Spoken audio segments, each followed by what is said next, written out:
Thank you. Blank Canvas, that was awesome, especially that last song. That song is near and dear to my heart and in my life, and especially that chorus and kind of the last years of my swimming career kind of spoke to me a lot in my testimony and kind of what needed to be first in my life. And every time I hear that song and sing that song, it kind of touches a special place in my heart. You guys sang it so beautifully, so thank you very much. That was a great song for me to get ready to come up and talk to you guys. Thanks for the introduction, Jeff. That's exactly right. Every time I kind of talk to people about the Olympics, always the very next question is, did you get any medals? You know, did you win a gold medal? And my response is always the same: no, Michael Phelps took all the gold medals and he left. But Michael and I actually have competed in the same Olympics. His and mine were the first in Sydney, and Athens, and Beijing was my last. Last I heard, I think he's training for 2012 also. So, but I'll talk a little bit about him a little bit more. I want to start off by telling you a little bit more about myself before we get into the meat of what I want to share with you guys tonight. Told a couple people I met earlier, I grew up in the Bahamas. I am a Bahamian. I have my green card. That's as close to being an American as I can get for right now. I am in the process of applying for my citizenship. So, grew up in the Bahamas, went to Auburn University to swim and go to school there, and stayed there a couple of years to train professionally as a swimmer. And my wife and I moved to Charlotte, North Carolina when my coach moved up here to train or to be head coach of a swim club. And we decided to make the move to follow him up here. I had 1 year left in my career, and it's kind of at the crossroads of do I spend the last year of my 25-year career with a brand new coach, or do I move the whole family and stay with the coach that I've been so successful with? And so we decided to move up here, and we haven't regretted our decision at all for a second. We love Charlotte and everything it's brought us. What I want to talk about real quick as far as my life is, throughout my life I've had a couple of pivotal moments in my life that have kind of brought me back and kind of a reality check for me to be encouraged, really, that God had a purpose for me. God had a purpose for me in my life, and that reassurance that He wasn't done with me. He still had more left that He wanted me to do as part of His plan, as part of His will for my life. And it goes all the way back to when I was about 7 years old. Some of these are rather funny, some of them are a little more serious, I guess, but I was 7 years old, and I was on a plane with my mom, and it was probably one of my first plane rides, and I used to love sitting next to the window, and you got a window seat and happened to be in an exit row. And so I get right up on the window and I kind of check outside. It's right next to the wing. It was awesome. I could see the wheel under the wing and I could see outside, and I was really excited. And I was looking around and checking everything outside. I kind of looked up, and right above the window was this big, really pretty red sign that said, "Pull." And so I just kind of looked at it and noticed it. It's like, why would they want me to pull that?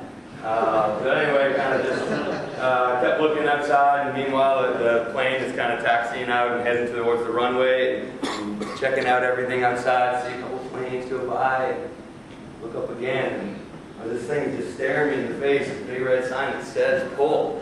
And so by this time the plane has kind of gotten on the runway and starts to pick up speed and starts heading down the runway, ready to take off. And I thought to myself that, well, if I'm going to do what that sign tells me to do, I might as well go ahead now before we take off. So I went up and I grabbed that pull sign and I pulled it down. And as you would think, the exit row door opened, and luckily, I guess they designed it for people like me that you had to pull from the bottom and the top. And luckily, just the top broke open, the door kind of slid in, and then I could really see outside, I could see everything. All of a sudden, the plane puts on the brakes and slams on the brakes in the middle of the runway, and the captain actually had to get out of the cockpit and come back and yelled at my mom a little bit, and then needless to say, we were moved, and I didn't get to sit next to the window and the rest of that flight. But that's my second claim to fame, besides all the Olympics, is that I was the reason they came up with the rule that no one under 16 was allowed to sit next to an exit row. People do that. The next kind of point in my life, I got that wake-up call and that reassurance that God still had plans for me. When I was 14 years old, growing up in the Bahamas, go out in the boat a lot. I loved to go to the beach and go fishing and do all of that stuff. I took a friend out and we anchored off of one of the beaches and just kind of were chilling out, playing in the water. And over time, kind of a surge started coming on. The waves started getting bigger and higher. And I got to a point eventually where my anchor got lifted up and my boat got picked up by a wave and washed up onto the beach. And me, in my instinct, I don't know why I thought this, but the only thing I could think of is I got to get in that boat and put up the engine, because the engine is getting all messed up on the beach. Probably not the most smart thing to do, but I jumped in the boat quickly and put the tilt up, and the engine started to come up, and because of that, the boat now was floating again on the wave that had swept it up, and the wave swept that boat back into another huge wave that was coming onto the beach, and that wave picked up that boat, flipped it upside down, and slammed that boat down back onto the beach with me inside of it. So I was underwater in this wave, trapped between the beach and the boat. And it's kind of ironic, actually. I have no idea, again, why this went through my mind, but by the age of 14, I'd already been swimming for about 9 years, and I'd already started to get pretty good at it, and here I was, fighting for my life under this boat. And for just 1 second, I kind of chuckled at myself and thought, how ironic that a competitive swimmer is trapped under this boat and I'm probably going to drown. It's the way I'm going to go here. But then I went back to panicking and I started screaming and freaking out.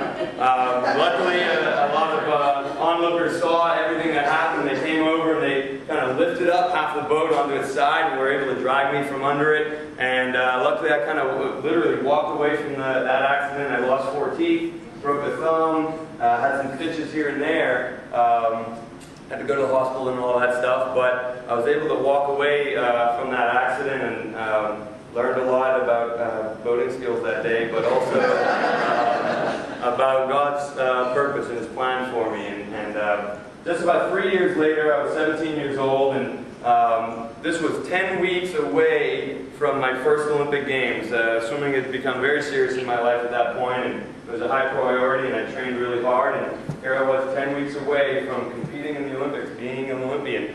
And I went to an oldies dance. This was a dance that was put on. My parents owned a swim club, and it was a fundraiser. And so I got all dressed up, had the grease look going. And my mom was actually quite the dancer growing up, and she taught me and my sister a few moves. And yes, that's right, I was dancing with my sister. Different story. Anyway, we practiced some moves, and I was able to spin her around and pull her through my legs. She was a little girl, and we were able to do some stuff. And there we were on the dance floor, doing our thing, and it was cool. And we were spinning around and doing all this stuff. And at one point, I was able to kind of pull her through my legs, and you got to kind of move one leg around and pivot the other leg, and one leg was supposed to kind of pivot around with my foot planted, and I remember feeling my kneecap just go whoop and pop over to one side and kind of collapse, and the fun of the night was over at that point. And I remember what had happened is I tore my ACL, and it was kind of, and actually at that point at 17 years old, I was becoming well known in the Bahamas for my swimming abilities, and the next morning the newspaper said Olympic hopeful Jeremy Knowles tears ACL by dancing with his sister. So